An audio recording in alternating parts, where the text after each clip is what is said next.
හිතන්ට මෙහෙම ගිනිගත් මුළුමනින්ම ගින්නෙන් දිලිසෙන ගිනිදැල් විහිදෙන ගිනියම් වෙච්චි රතු පාටට තියෙන යකඩ ආයුධයක් තියෙනවා. ඒ යකඩ ආයුධයේ අඬුවකින් අල්ලලා කෙනෙක් චක්ක ඉන්ද්‍රියන් සම්පලිමට්ටම් මේ ඇස කියන ඉන්ද්‍රියට ඔබා ගන්නවා ඇහැ ඇතුළට. අර ගිනියම් වෙච්චි රතු පාට යකඩේ ඇහැ ඇතුළට මේ ගිනියම් වෙලා තියෙද්දි පිච්චෙද්දි ඇතුල් කරගන්නවා. මහණෙනි ඒක උතුම්, ඒක වටිනවා. නත්වේව චක්කේන්ද්‍රයේසු රූපේසු අනුභ්‍යංජනයසු නිමිත්තක් ගාහේසු. ඇහැ අසංවර වෙන රූපයක නිමිත්තක් අනුනිමිත්තක් ඇහැ ඇතුළට ගන්නවට වඩා ගිනිගත් යකඩයක් බස ගන්න එක වටිනවා කිව්වා. ඒ කවුද වචනේ කියන්නේ? සර්වඥයන් වහන්සේ.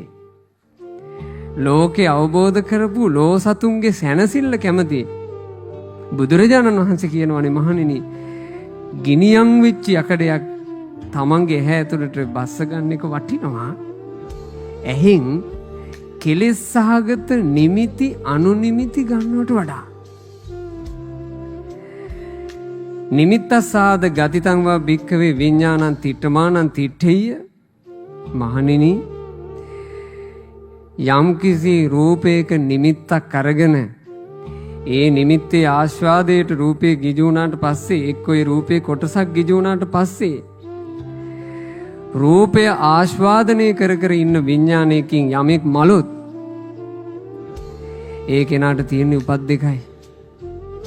එක්කෝ තිරිසන් ජීවිතයක උපදී, එක්කෝ අවීචියේ නිරේ උපදී.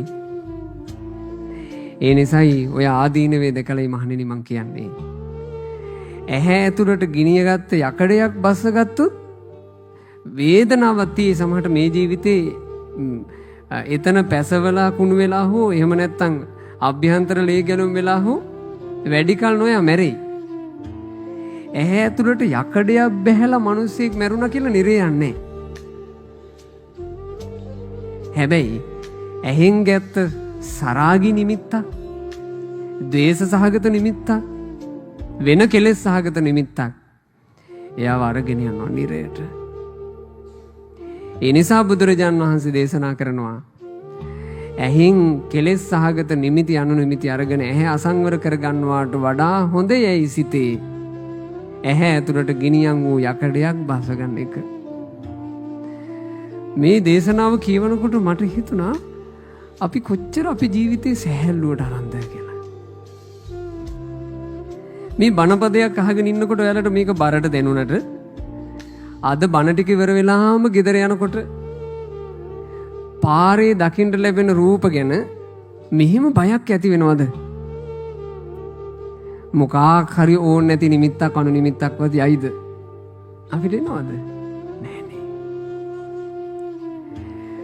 මොනතරම්නම් ජීවිතවලට බුද්ධ ශාසනයේ මුණ ගැහිලත් ඒ බුද්ධ ශාසන ලාභේ නැත්තටම නැති වෙලා අහිමි වෙලා ගිහින් තියනවද?